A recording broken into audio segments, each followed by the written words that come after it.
Salut tout le monde, c'est Emeric, j'espère que vous allez bien. Aujourd'hui, on se retrouve pour une nouvelle vidéo Home Lab. Je sais, ça fait longtemps, en ce moment, j'ai testé pas mal de produits pour Home Assistant, mais voilà, j'ai envie de faire une vidéo Home Lab, Proxmox, tout ça, comme j'avais fait au début. L'objet de cette vidéo, c'est de vous présenter ma home page. Du coup, je vous l'avais présenté déjà à l'époque, quand j'avais fait la vidéo sur le Home Lab. Donc, je vous ai montré à quoi ressemble ma home page. Mais je vais vous montrer plus en détail comment ça marche. Là, on est sur la page principale de homepage, donc du coup, c'est gethomepage.dev. Je vous mettrai le lien bien sûr en description si ça vous intéresse. Et l'idée, pour rappel, c'est d'avoir un dashboard un peu comme ça, avec l'ensemble de tous vos services qui tournent sur votre Home Lab et pouvoir les retrouver facilement au même endroit, ainsi que les informations importantes. Par exemple, je sais que sur mon Mili, j'ai 42 repas, je sais que sur mon Proxmox, j'ai 3 VM qui tournent, et je sais par exemple que sur mon Plex, j'ai en ce moment personne qui regarde. L'avantage de Homepage, c'est que c'est très personnalisable. Franchement, c'est vraiment pas mal. Donc en fait, comment ça s'installe? Vous avez un Docker Compose. Donc moi, je l'ai installé comme ça, mais vous voyez, il y a d'autres solutions. Moi, je l'ai fait sur Docker Compose. Donc comment ça marche? En fait, donc moi, j'ai un Portainer. Donc Portainer, si vous connaissez pas, c'est un service, du coup, pour le coup, que j'ai installé sur Proxmox, qui permet de lancer des Docker images. Et donc concrètement, sur mon Portainer, j'ai pour l'instant deux stacks qui tournent, j'ai Homepage et Mili. Et l'avantage d'avoir un Portainer, c'est que dès que vous voulez tester une image Docker, ça va très vite. Vous jetez le Docker Compose littéralement dans l'éditeur, et généralement, il n'y a pas grand-chose d'autre à faire. Donc c'est plutôt cool. Je vous mettrai le Docker Compose, même bien qu'il est dans la description du Getting Started du homepage, je vous le mettrai quand même sur mon GitHub, si jamais ça vous intéresse. Ainsi que toute la configuration d'homepage, elle est aussi sur le GitHub. Une fois installé, il y a pas mal de configurations possibles. Donc en fait, on a plusieurs fichiers importants. Donc on a Settings, Service et un autre qui est Widget, qui sont les trois les plus importants que j'ai utilisés personnellement. Et en fait, ici dans les widgets, on peut voir tout ce qui est tout ce que gère homepage. Donc ouais, il y a beaucoup de choses.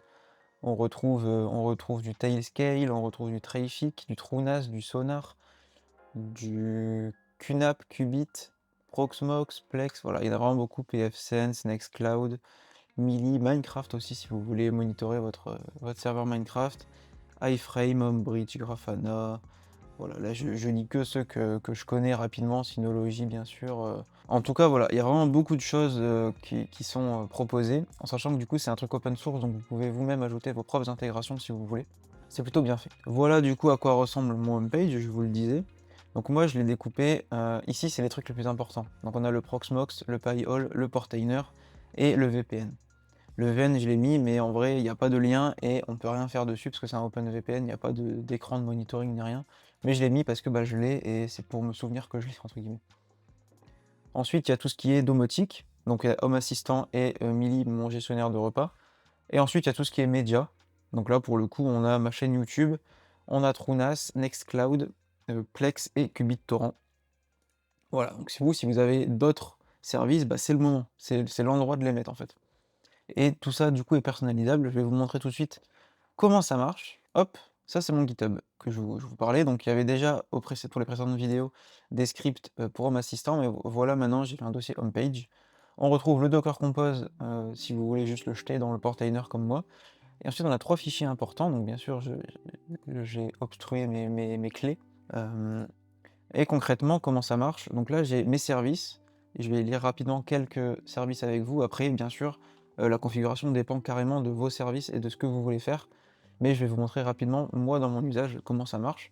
Du coup, j'ai ici un dossier, entre guillemets, core, donc ça commence comme ça, tiret core, et ensuite j'ai une liste de 4 éléments, donc on a Proxmox, PyHole, Portainer, OpenVPN, donc c'est du YAML, donc c'est pour ceux qui ne savent pas, il faut faire attention parce que l'indentation est très importante. En fait, un tiret comme ça, c'est un peu comme si c'était un objet d'un tableau, en gros. Et donc là, c'est comme si je crée un tableau core avec ici 4 éléments dans mon tableau. Donc j'ai Proxmox, PyHole, Portainer, OpenVPN. Bon, pour ceux qui sont pas trop familiers de la notion de tableau, vous en faites pas, il vous suffit juste de copier-coller les blocs qui vous intéressent et de faire attention à l'indentation. Concrètement, du coup, ici j'ai Proxmox, donc là je peux mettre ce que je veux comme nom. Et ensuite, ici j'ai la définition de mon service. Donc j'ai l'icône. Homepage arrive avec tout un tas d'icônes. Donc en fait, proxmox.png, c'est un truc qui existe déjà dans Homepage. J'ai pas dû l'ajouter moi-même l'image, donc plutôt cool. On a le href, donc ça c'est le lien vers lequel vous voulez aller une fois que vous cliquez sur votre case, sur le petit bloc. La description, donc en fait, si on regarde, c'est ici.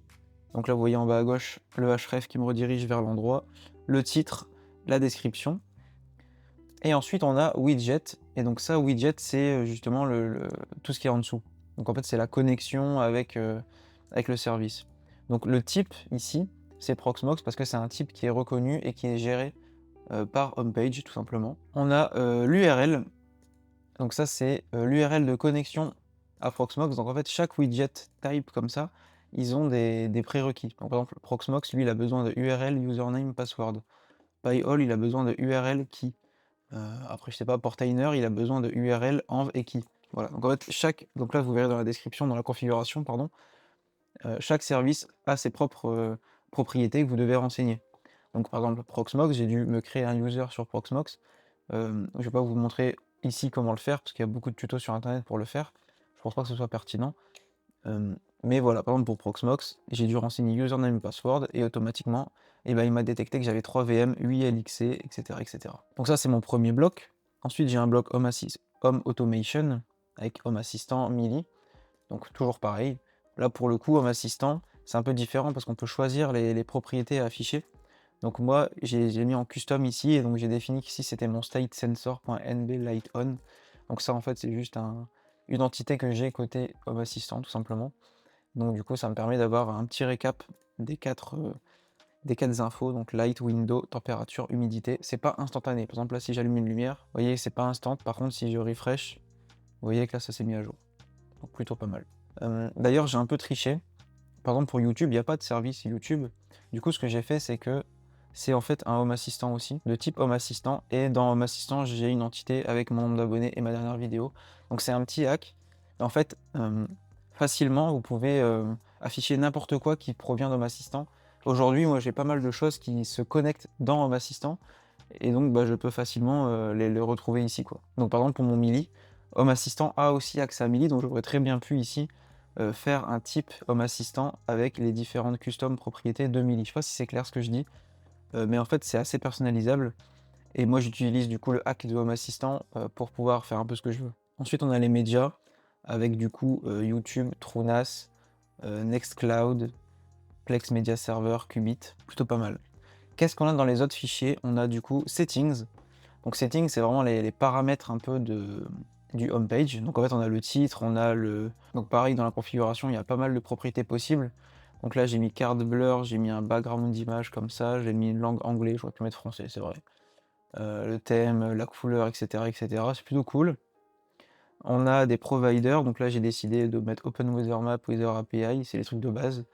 On a les Quick Launch, en sachant que j'ai désactivé pas mal de choses. Par exemple, ici, normalement, on peut avoir une barre de recherche qui redirige vers Google. Moi, ça m'a pas trop intéressé. On peut aussi ici avoir différentes statistiques sur le serveur. Moi, je l'ai pas fait non plus parce qu'en fait, je les ai là, donc ça servait à rien. Mais on peut faire pas mal de choses. Et ici, le plus important, du coup, c'est le layout. Donc là, on retrouve les trois dossiers, entre guillemets, donc il faut mettre exactement les mêmes noms. Mais du coup, dans mon layout, j'ai Core, Home Automation, Media. Les trois, c'est de type row, donc des lignes, qui possèdent à chaque fois 3 colonnes. Et donc c'est ça qui fait cet alignement-là. Et si j'aurais pu faire autrement. J'aurais pu mettre ici des colonnes, j'aurais pu faire dans l'autre sens. Je peux faire ce que je veux, ça se passe ici au niveau du layout. Et enfin, widget. Donc widget, c'est ce qui se passe plutôt en haut ici.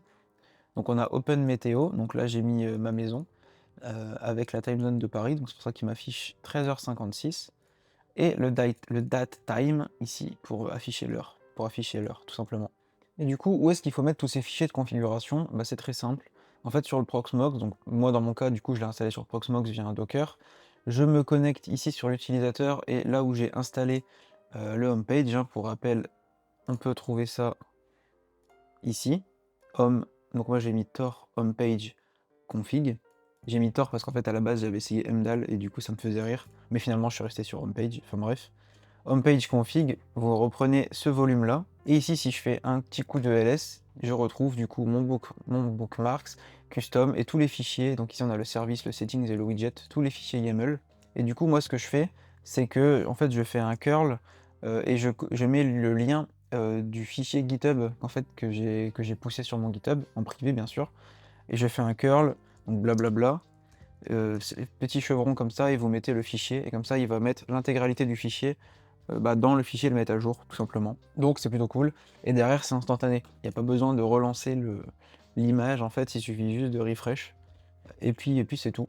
Donc plutôt pas mal. Donc voilà, c'est tout pour moi pour cette vidéo, donc c'est une vidéo un peu plus courte, mais ça me semblait intéressant de vous montrer un peu plus en détail comment ça marchait Homepage. N'hésitez pas à me dire en description si vous utilisez un autre système, un autre service, pour, gérer tous vos services Proxmox, n'hésitez pas. Et aussi si ça vous intéresse d'avoir plus de vidéos sur le Home Lab, n'hésitez pas à me le dire en commentaire. En attendant, n'hésitez pas à rejoindre le Discord aussi si vous avez des soucis ou si vous voulez discuter de plein de sujets, on commence à être pas mal, donc c'est plutôt sympa. Et voilà, c'est tout pour moi. Salut!